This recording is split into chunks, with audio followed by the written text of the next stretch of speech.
Muy bien, seguimos con la misma clase, la cuarta clase acerca de los sacramentos. Estamos en la página 27 de las notas. Y en esta página busquen, por favor, número 4, que dice lo que el bautismo y la Santa Cena tienen en común.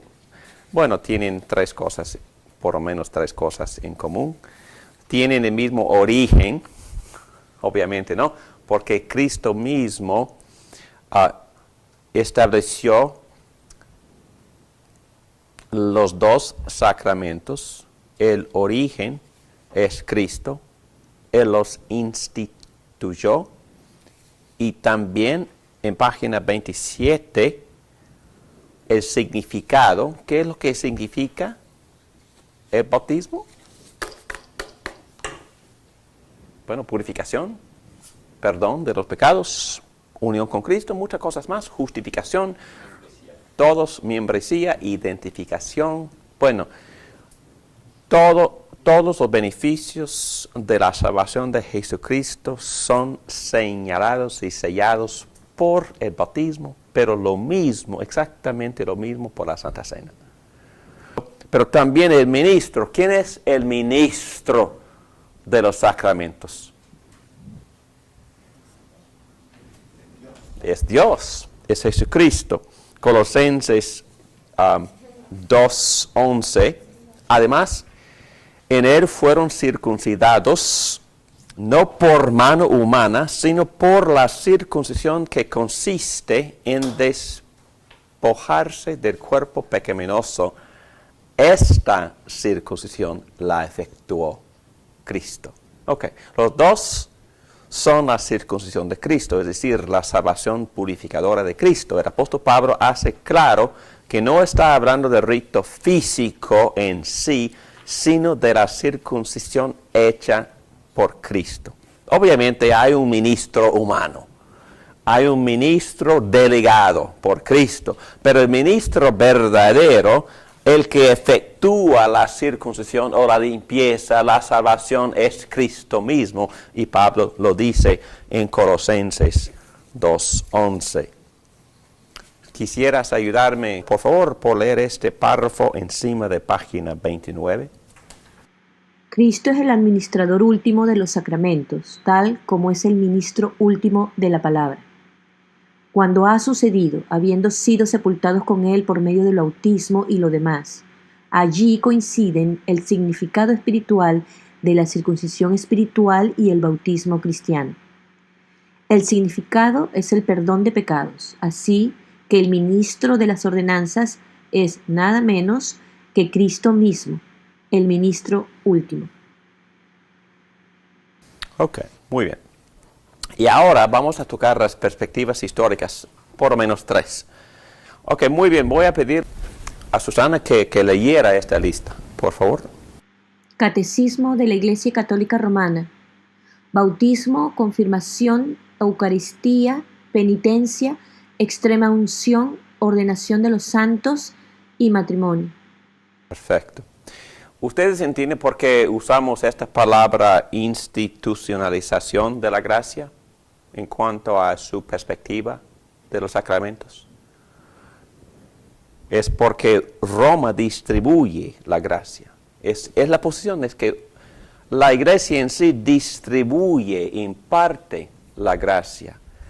Y el vehículo para distribuir la gracia son los 7 sacramentos que abrazan a los fieles desde el nacimiento hasta la muerte en los brazos de la Santa Madre Iglesia.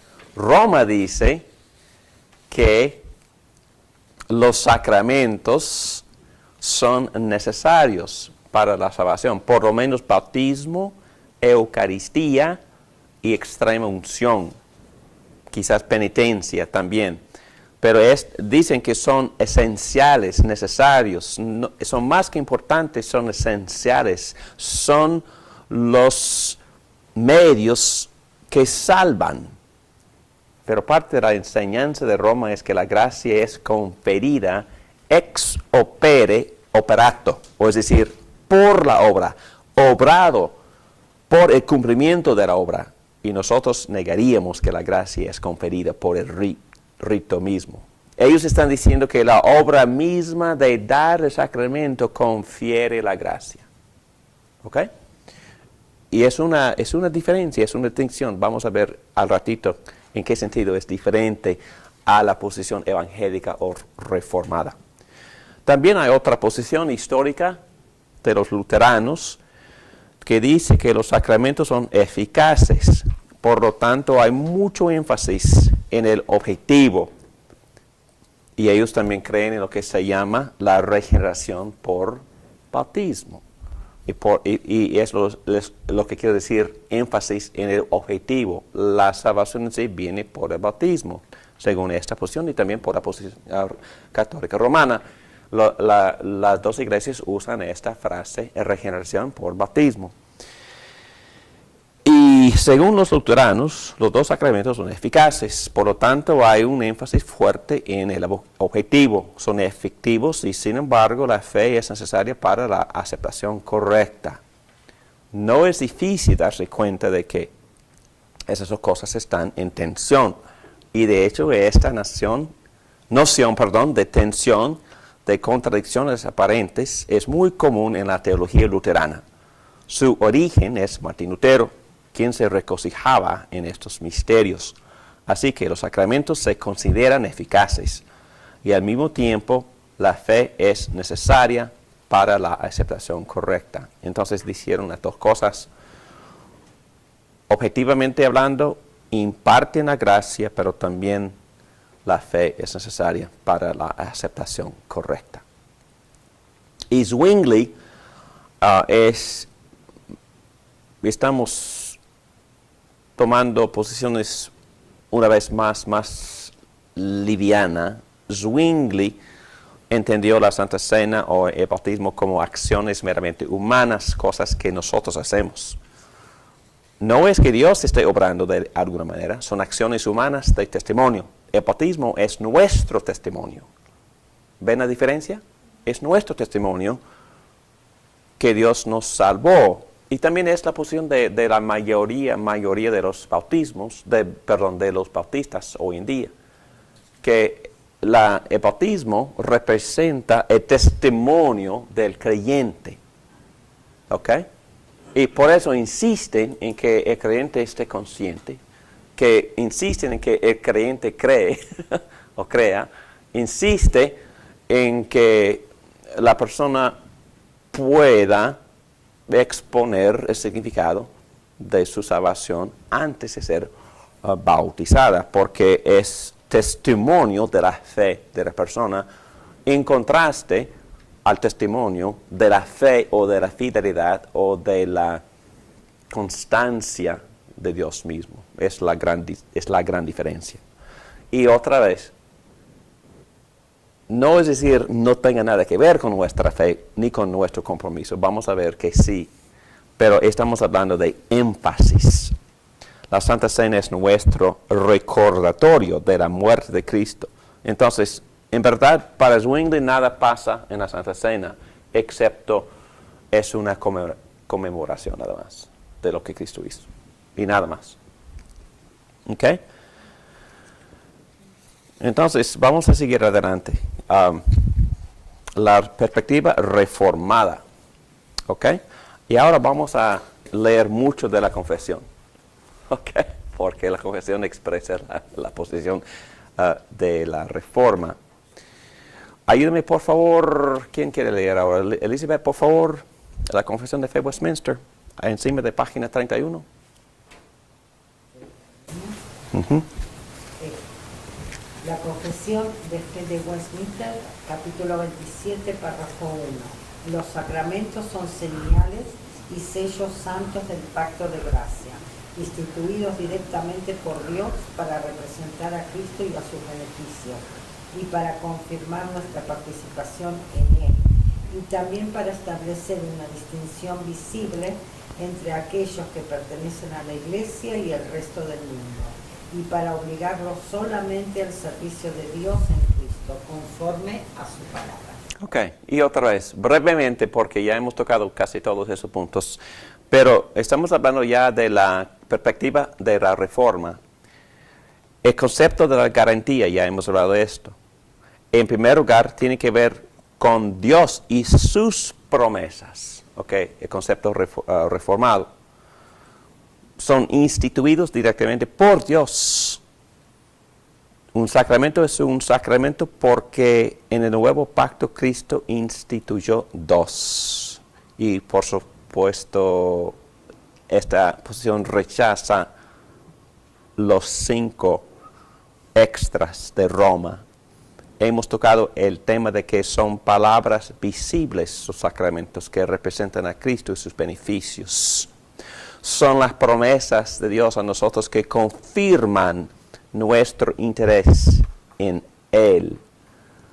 Y aquí dicen en la confesión, para confirmar nuestra participación en Él. Confirmar significa ratificar que le pertenecemos a Él. Esta confirmación clara viene de Dios mismo y nosotros la recibimos cuando respondemos en fe. Estamos hablando de que los sacramentos representan, señalan y sellan nuestra unión con Cristo.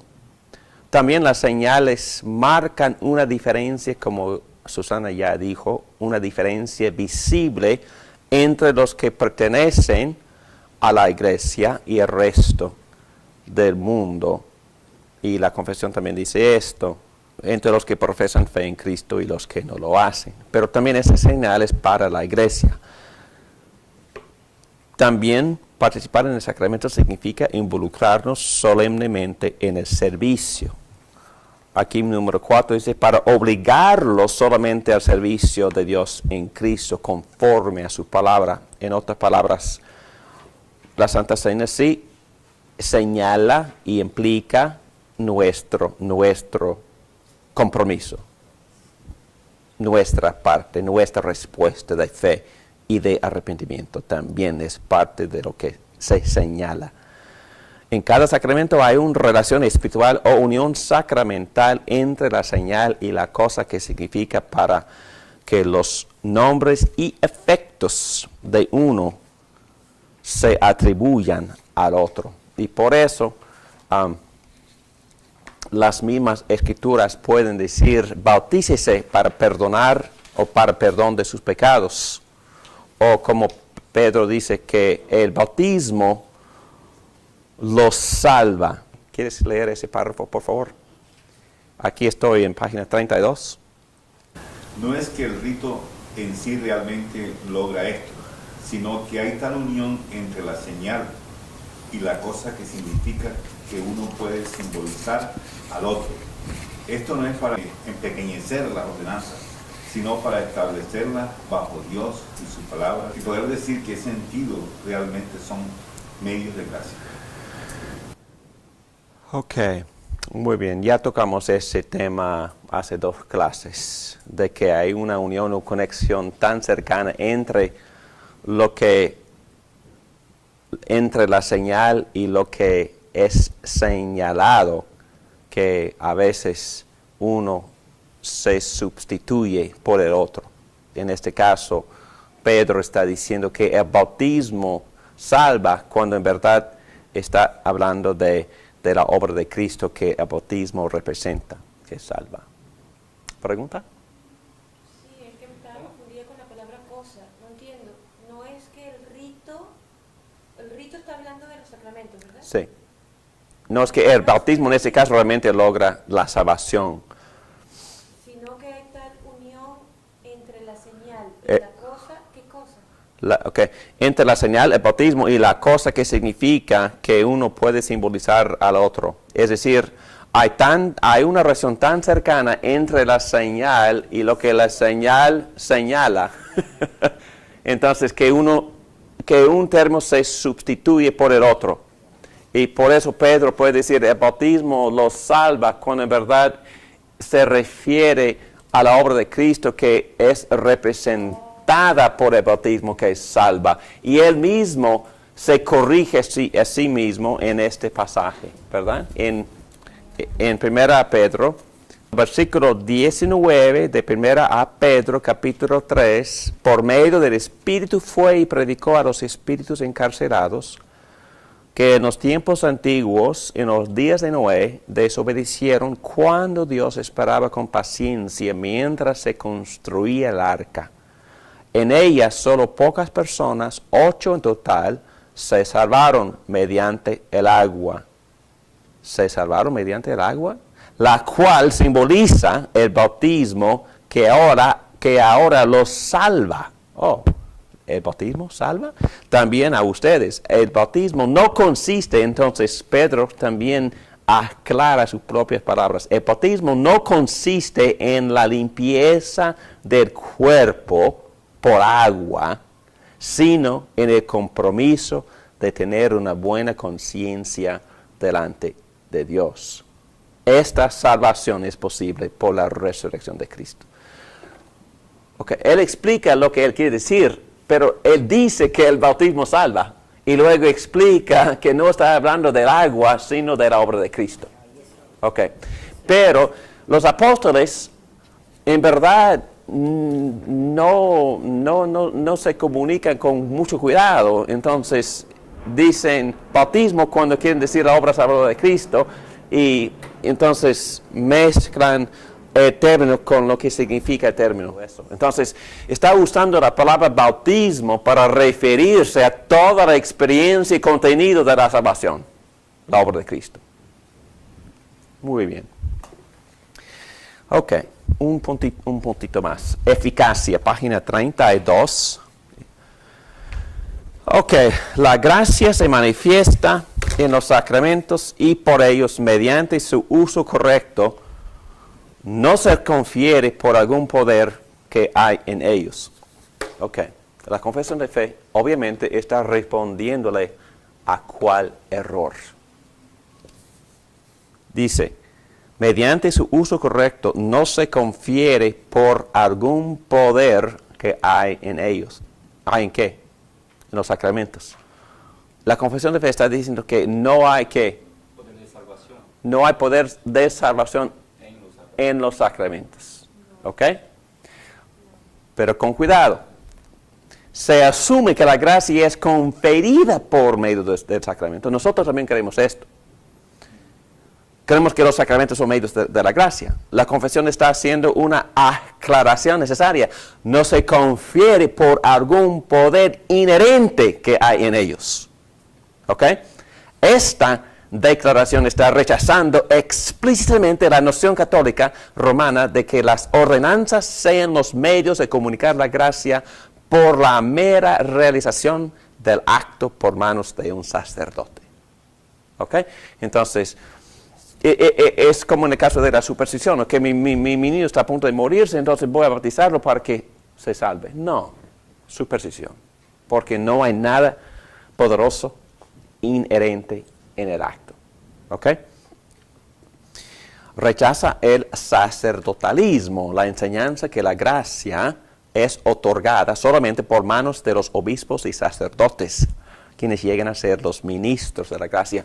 Pero hermanos, esta es la posición oficial de la Iglesia Católica, que la salvación se administra por las manos de los obispos y sacerdotes en aquella iglesia. Es su enseñanza literal. Entonces no se encuentra salvación en ningún otro lado, sino por las manos de sus oficios. ¿Ok?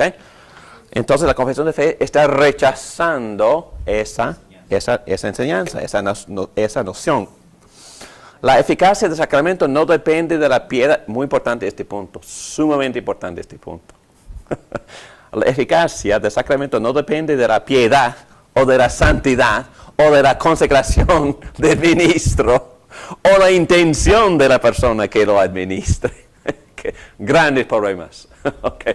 Si David Morán es que has a bad day, si tengo mal día, no quiero que te bauticen ese día. Según si David Morán está pensando mal, ojalá que busque a otro ministro.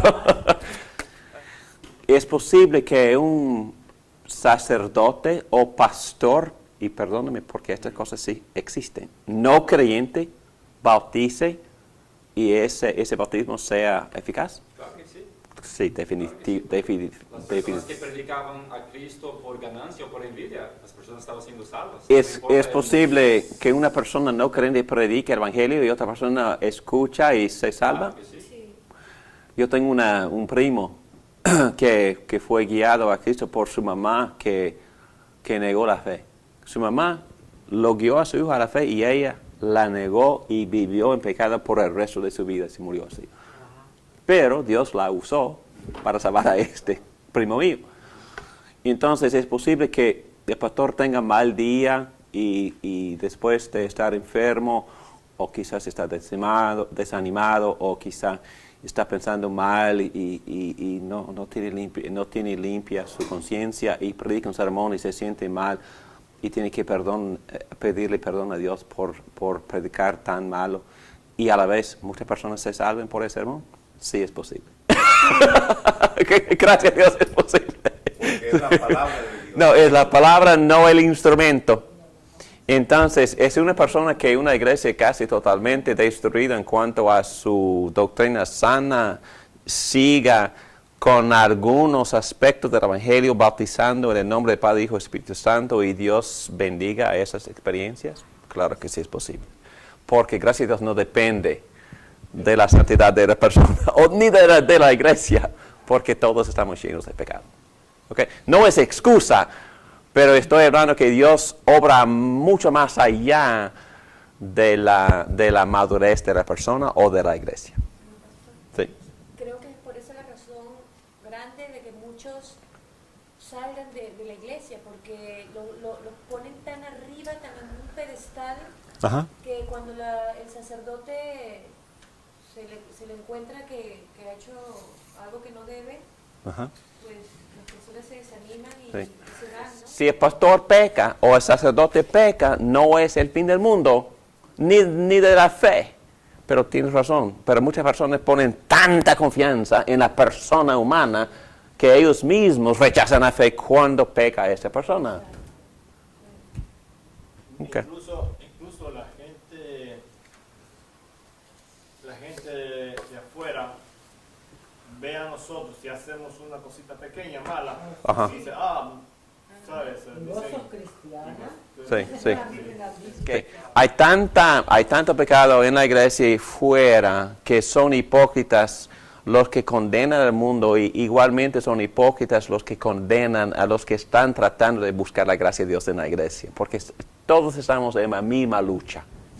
Pero tampoco es pretexto, porque debemos de tratar de vivir como luz y sal, tener buen testimonio ante el mundo, con la manera que nos amamos y los amamos a ellos, porque es la mitad de nuestro testimonio o más. Palabra, vida y oración. ¿Ok?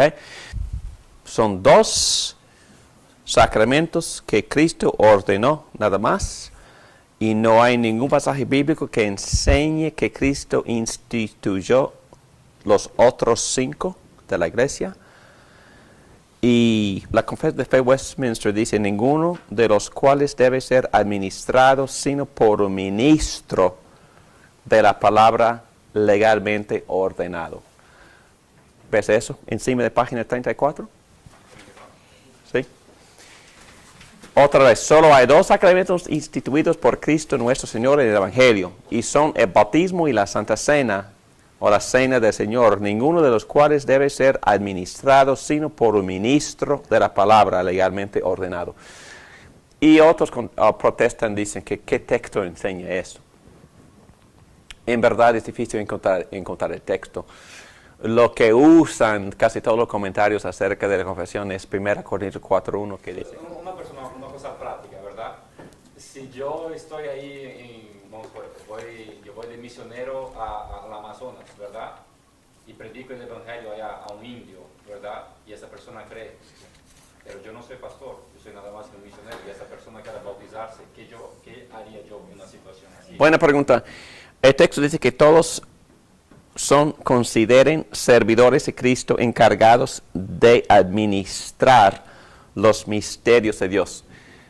Para mí este versículo no me convence. El argumento que usan los reformadores cuando dicen que solo los pastores ordenados pueden administrar los sacramentos, es por orden. Es un argumento de la lógica, del razonamiento y no de las escrituras. Pero en ese caso, obviamente, en este caso yo creo que libertad. Libertad. Entonces, porque la Biblia no habla tan estrictamente sobre esas cosas, pero como el ejemplo de Marcelo, si se encuentra en un lugar donde no hay iglesia y él empieza a predicar y él mismo no es ordenado, entonces ¿puede establecer una iglesia? Yo digo que sí. Yo digo que sí. Pero después viene un orden y también la palabra de Cristo donde él dijo a sus discípulos que las llaves del reino son de ustedes. Entonces tienen el derecho de abrir y cerrar. Entonces, si hasta cierto punto, este no es un curso sobre la iglesia, pero esas cosas tienen que ver el uno con la una con la otra. Para mantener disciplina, la iglesia, en este caso por medio de sus líderes, determina quién se admite y quién no, quién profesa a Cristo y quién no. Entonces, alguien tiene que tomar esa decisión, ¿verdad? Para poder admitir y también administrar la tarjeta de identidad, la cual es el bautismo. Yo concuerdo con el orden, claro que sí. Hay una iglesia aquí, no puede, cualquier fulano puede bautizar al otro. Pero pensando de esa manera que si yo estoy en una viaje misionera, yo no puedo bautizar porque yo no soy un ministro o un pastor. Yo estoy poniendo demasiada, ¿cómo se dice?, importancia en mí y no en el acto de Dios. Porque si el bautismo realmente significa el acto de Dios y no del administrador, yo creo que una persona puede bautizar a un otro hermano. No, estoy de acuerdo contigo. Yo argumentaría por libertad y por orden, claro. Las dos cosas. Okay. Y estoy al punto de cerrar la clase. Okay. Voy a cerrar con oración ahora y si quieren seguir con preguntas, magnífico. ¿Ok? Oremos. Padre nuestro, damos gracias por esta clase, gracias por lo que nos has enseñado, gracias por los sacramentos y por los medios de la gracia que tú has instituido para nuestro bienestar y para nuestra edificación y crecimiento en la fe. Te pedimos que tú nos ayudes principalmente para vivir fieles y también para ser fieles testificando a Cristo con nuestras bocas y con nuestras vidas. Damos gracias también por la iglesia que tú has establecido aquí en Key Biscayne. Ayúdanos a crecer de número y en madurez, administrando bien el bautismo y la Santa Cena para la edificación de tu iglesia. Y todo, Padre nuestro, te lo pedimos para la glorificación de tu Hijo Jesucristo. Amén.